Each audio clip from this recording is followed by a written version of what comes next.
pour le film Danse avec lui, vous découvrez le métier d'acteur. Oui. Quel a été votre ressenti, qui plus est avec Mathilde Seigné, mais aussi avec ce grand acteur qui est Sami Frey? Ils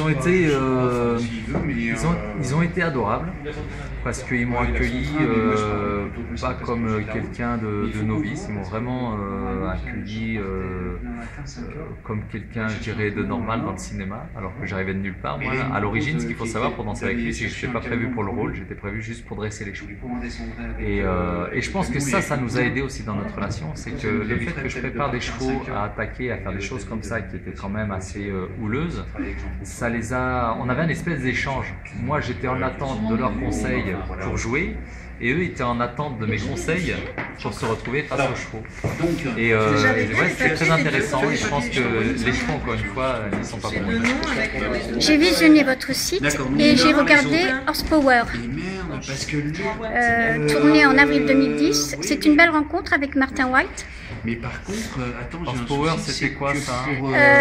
C'est un Américain qui vient vous rendre visite et vous lui expliquez en anglais Moi, le fait en anglais, ça doit pas être triste. C'est pas mal. Vous expliquez, je l'ai compris, donc c'est... Ouais. Oui, vous expliquez ce qu'est une horde avec vos chevaux, la sensibilité, être plus fort. Est-ce que vous vous souvenez de cette... J'en fais beaucoup. Mais je retrouve tout à fait mes propos, en effet, oui. Oui. Vous vous en souvenez de cette visite? Ce monsieur est très... C'est pas Martin Clunes? Non, c'est Martin White. Et il est très heureux. Vous lui faites faire quelque chose avec un de vos chevaux. Et il est très content. Très content. Vous vous souvenez? C'est sur la plage? Oui, tout à fait. Mais c'est ça, c'est pas... Eh bien, c'est marqué Martin White. Martin Clunes, non, mais je me souviens très bien, maintenant que je revois... Et c'est phénoménal. Mais carrément, un grand gaillard. Oui. C'est un acteur anglais. Il ne revient pas de vous voir évoluer parmi tous vos chevaux. D'ailleurs, c'est sous-titré en anglais, c'est pour ça que vous l'avez compris. C'est pas sous-titré. Non. Moi, j'ai lu carrément la vidéo et je vous assure que c'est pas sous-titré. Ah bon? Alors vous parlez bien parce que déjà j'ai du mal à comprendre et là j'ai compris. D'accord, mais mon anglais, moi je pense que, mis à part les anglais, tout le monde le comprend. Quel serait le maître mot, entre guillemets, maître mot, pour vivre ce que vous vivez avec vos chevaux?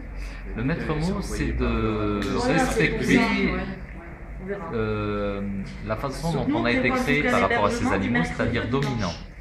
Alors il y a des mots qui sont très péjoratifs chez les êtres humains, c'est notamment la soumission. Et moi je sais que quand j'ai été soumis à une personne, notamment mon père, quand je travaillais avec, j'étais pas du tout gêné par ça, même j'étais rassuré par ça. Et c'est en fait ce qui se passe avec les chevaux, c'est que la soumission, elle ne devient péjorative que quand il y a de l'abus de pouvoir de la personne qui est hiérarchiquement au-dessus. Et pas du tout quand il y a la justesse et quand il y a une recherche de travail avec la subtilité que nous offre le cheval. En fait, il est là le problème. Et cette domination, on doit être convaincu de la voir, la mettre en pratique, la mettre en place, parce que le cheval, ça le rassure, ça le détend. Je l'explique d'ailleurs dans le film Gazelle, parce qu'on voit quand même mon état d'esprit à travailler les chevaux et aussi un peu ma technique. Et pour moi, prendre notre place d'être humain face à un cheval, c'est déjà aider la relation. Alors, vous organisez des stages, travail en main, en liberté, l'amont sans bride, Micelle, confiance du cheval. Quelles sont les personnes qui peuvent venir? Est-ce que ce sont des cavaliers émérites ou est-ce que des débutants peuvent... Tout le monde. Une de mes meilleures stagiaires, c'est au Canada que je l'ai trouvée, elle connaissait les chevaux depuis une semaine. Et ce qui est incroyable, c'est que la première journée, elle a juste galéré parce que découvrant le cheval en même temps qu'une technique, tout ça, ça ne l'a pas aidé. Sauf que la deuxième journée, elle a doublé tout le monde parce qu'elle avait un gros avantage par rapport aux autres, c'est qu'elle n'avait pas d'a priori et pas de gestes conditionnés. Et quand je lui disais de toucher avec le stick sur le bout du nez du cheval avant de tirer sur la longe, ça lui a posé aucun problème parce que justement elle découvrait ça.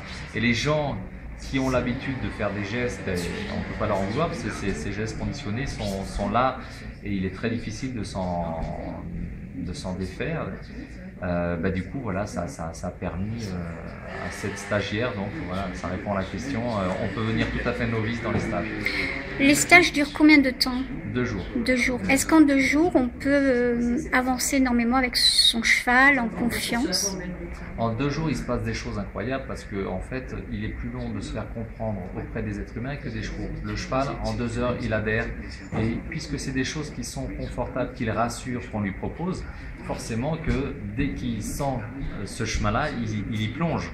Et c'est pas aussi facile avec les êtres humains parce que les êtres humains, quand ils ont fait une chose qui marchait depuis des années, ils se sont un petit peu mécanisés là-dedans et du coup ils n'ont même pas conscience qu'une autre chose peut marcher mieux et le cheminement est un peu plus long avec les êtres humains qu'avec les chevaux. Alors dernière question, j'ai vu les cavaliers peuvent venir avec leur cheval et il y en a qui viennent sans. Oui. En 2 jours, ceux qui viennent sans, est-ce qu'ils peuvent retranscrire par la suite sur leur cheval ce qu'ils ont appris chez vous? Alors ce qui est rigolo, c'est que c'est les stagiaires, comme on dit, on dit que c'est les... comment j'appelle ça? Bon, les gens qui viennent à pied, sans chevaux, arrivent là et se retrouvent finalement avec cette question, forcément, qu'est-ce qu'on va pouvoir apprendre avec les chevaux, puisque finalement on ne va pas les manipuler. Et très étonnamment, c'est ceux-là qui comprennent le mieux, parce qu'ils ont une espèce de recul en permanence, ils ne sont pas en train de galérer avec leurs chevaux dans les pattes, et du coup en plus ils voient les 12 cavaliers qui passent devant eux en permanence avec leurs soucis, avec... en fonction de leur réaction, trouver des solutions. Mais du coup, ils avalent tout ça. Et si bien qu'à la fin du stage, ils peuvent répondre en même temps que moi aux questions que leur posent encore les gens qui sont à manipuler leurs chevaux. Mais ils peuvent participer aussi. C'est une participation intégrante et ils peuvent en permanence arrêter le stage en posant une question. Alors forcément après, dans l'intérêt de tout le monde, il ne faut pas que ça soit omniprésent et que ça bloque l'évolution du stage.